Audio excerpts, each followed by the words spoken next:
दोस्तों 30 जनवरी 1948 ये वो दिन था जब हम सबने अपने राष्ट्रपिता को खो दिया था। आप सभी जानते होंगे कि उनकी हत्या कर दी गई थी और कत्ल करने वाले का नाम था नाथूराम गोडसे। लेकिन दोस्तों शायद आप में से ज्यादातर लोग ये नहीं जानते होंगे कि ये पूरा कत्ल कैसे हुआ, प्लानिंग कैसे हुई, इसके पीछे पूरी साजिश कैसे रची गई, कौन कौन लोग इसमें शामिल थे। वो सारी चीजें आज हम आप लोगों को बताने की कोशिश करेंगे। बस आपसे रिक्वेस्ट है कि वीडियो के साथ अंत तक बने रहें। दोस्तों ये सिलसिला शुरू हुआ 20 जनवरी 1948 को बिरला हाउस से, जब वहां एक बार बम फटा। यहाँ अक्सर गांधी जी रुका करते थे। कहा जाता है ये पहली कोशिश थी गांधी जी को मारने की। इसके लिए जिम्मेदार लोग थे नाथूराम गोडसे और उसका भाई गोपाल गोडसे, जिन्होंने बिरला हाउस पे बम फेंका था। लेकिन गांधी जी इस हमले में बच गए थे। इसके बाद 21 तारीख को ये हत्यारे मुंबई भाग जाते हैं। 6 दिन गुजारते हैं और तमाम मीटिंग वगैरह होती है, लेकिन कोई जानकारी सामने नहीं आती, जिससे दिल्ली की जनता गुस्से में आ जाती है। जिसके बाद दिल्ली में दंगे शुरू हो जाते हैं। लेकिन गांधी जी बिना देरी किए मामले को बिगड़ने से पहले ही कंट्रोल करने की कोशिश करते हैं। लेकिन उस समय दिल्ली से ज्यादा बुरी हालत पंजाब की होती है। गांधी जी को उस समय ये मशवरा दिया जाता है कि वो पंजाब जाएं और वहां दंगाइयों को शांत करें। लेकिन अचानक दिल्ली में हालत और ज्यादा खराब हो जाते हैं और फिर गांधी जी को मजबूरन दिल्ली में ही रुकना पड़ता है।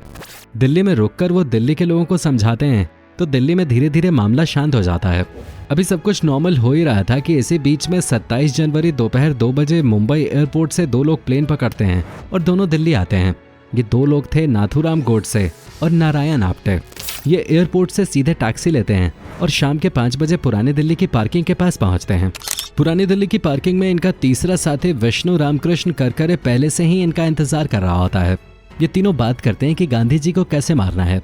नाथूराम गोडसे विष्णु करकरे से पूछता है कि पिस्टल का क्या हुआ, तो विष्णु करकरे बताता है कि तमाम कोशिश कर ली लेकिन मिला नहीं।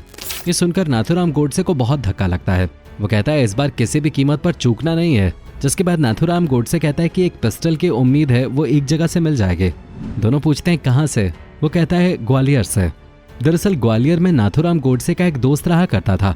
उसी रात विष्णु करकरे को दिल्ली में छोड़ ये दोनों पिस्टल लेने के लिए ट्रेन से ग्वालियर के लिए रवाना हो जाते हैं। ग्वालियर पहुंचकर ये दोनों अपने उस साथी के पास जाते हैं जिससे इन्हें पिस्टल लेनी थी। वो एक होम्योपैथिक डॉक्टर था जिसका नाम डॉक्टर दत्तात्रेय परचुरे था।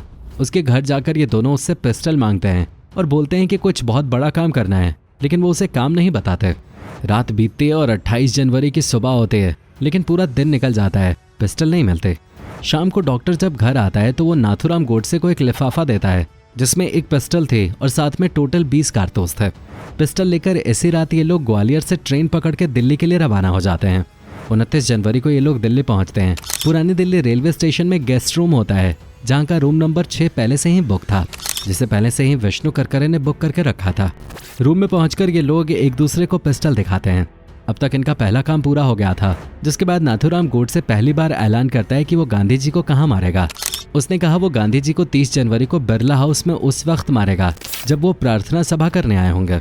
गांधी जी का फिक्स था कि वो शाम 5 बजे बिरला हाउस प्रार्थना सभा करने आते थे। इसके बाद तीनों अपने गेस्ट रूम जाते हैं और चैन की नींद सो जाते हैं। रात गुजरती है और आता है 30 जनवरी का वो काला दिन।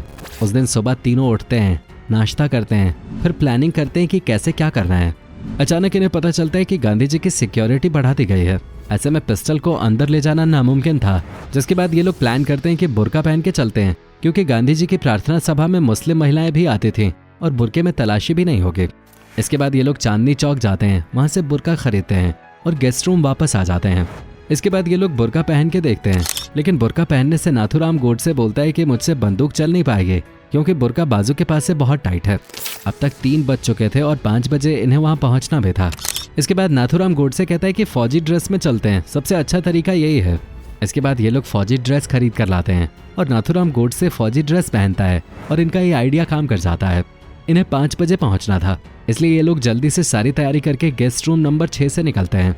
बाहर आकर तीनों एक टैक्सी में बैठते हैं। टैक्सी बिरला हाउस के लिए बुक किए गए थे। बिरला हाउस जाने के रास्ते में बिरला मंदिर आता है।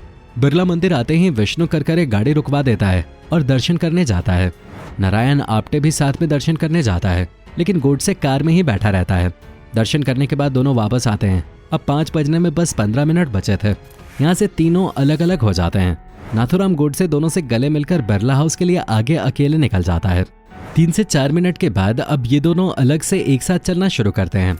बिरला हाउस के गेट के नजदीक जब ये पहुंचते हैं तो देखते हैं वहां पहरेदार खड़ा है, तो ये रुक जाते हैं। और पहरेदार को देखने लगते हैं। फिर ये देखते हैं कि पहरेदार गेट पे खड़ा तो है लेकिन किसी की तलाशी नहीं ले रहा। इसके बाद ये लोग गेट से अंदर पहुंच जाते हैं। अंदर जाकर ये लोग देखते हैं कि गांधी जी अपने तख्त पर जहां बैठकर वो प्रार्थना सभा करते हैं, उसी तख्त से करीब 35 फीट की दूरी पर नाथूराम गोडसे बेफिक्रे से खड़ा था।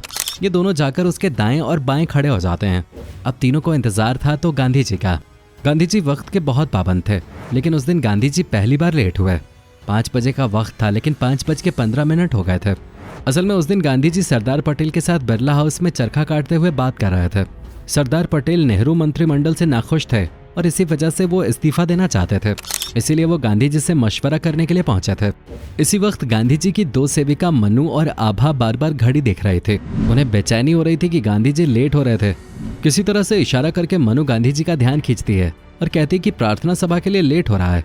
इसके बाद जैसे ही गांधी जी घड़ी देखते हैं कि 5:15 हो गए हैं, तो वो एकदम खड़े हो जाते हैं और सरदार पटेल से कहते हैं कि मुझे मेरा भगवान बुला रहा है, मुझे जाना है। ये कहकर पटेल जी को वहाँ छोड़कर वो निकल जाते हैं। जहाँ से गांधी जी निकलते हैं वहाँ से जिस तख्त पे वो बैठते थे वहाँ का रास्ता घूम कर आता है। गांधी जी ने शॉर्टकट रास्ता लेते हुए लोगों के बीच से जाने का सोचा। गांधी जी को रास्ता देने के लिए भीड़ 2 हिस्सों में बंट गई। गांधी जी रास्ते में आगे बढ़ने लगे। अब उसी पल अचानक तस्वीर बदल गए थे। नाथूराम गोडसे का प्लान ये था कि जब गांधी जी चौकी पे बैठेंगे तब मारना है, लेकिन अब गांधी जी अचानक भीड़ के बीच से आ रहे थे तो वो उसके पास से गुजरने वाले थे, मतलब गोडसे के बिल्कुल पास से। गोडसे ने उस वक्त ये प्लान कर लिया कि चौकी तक जाने का इंतजार नहीं करेंगे।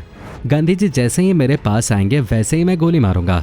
गांधी जी जैसे ही उसके करीब आते हैं, गोडसे अपनी कमर से पिस्टल निकालता है और एक और फैसला करता है कि वो गांधी जी को मारने के पहले उनको नमस्ते करेगा और उनको धन्यवाद करेगा, उन्होंने जो भी देश के लिए किया उसके लिए। गांधी जी जैसे ही उसके पास आते हैं वैसे ही वो उनसे नमस्ते करता है और पैर छूने के लिए झुकता है। जैसे ही मनु और आभा को लगता है कि आदमी गांधी जी के पैर छूने के लिए झुक रहा है, तो वो उसे साइड में हटने के लिए कहती हैं, लेकिन तब तक वो उनको धक्का देता है और धक्का देने के बाद सीधे अपना हाथ खोल देता है। सामने पिस्टल और फिर 1, 2, 3 कुल 3 गोली बिल्कुल नजदीक से, लगभग 1 से 2 फीट की दूरी से वो गांधी जी को मार देता है। गांधी जी को गोली लगती है और वो वहीं पर गिर पड़ते हैं। इसके बाद अफरा तफरी मच जाती है।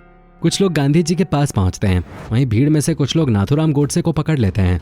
वहीं दूसरी तरफ गांधी जी के सीने से निकलते खून से उनकी सफेद धोती लाल हो जाती है और अगले कुछ मिनट में गांधी जी वहीं पे दम तोड़ देते हैं।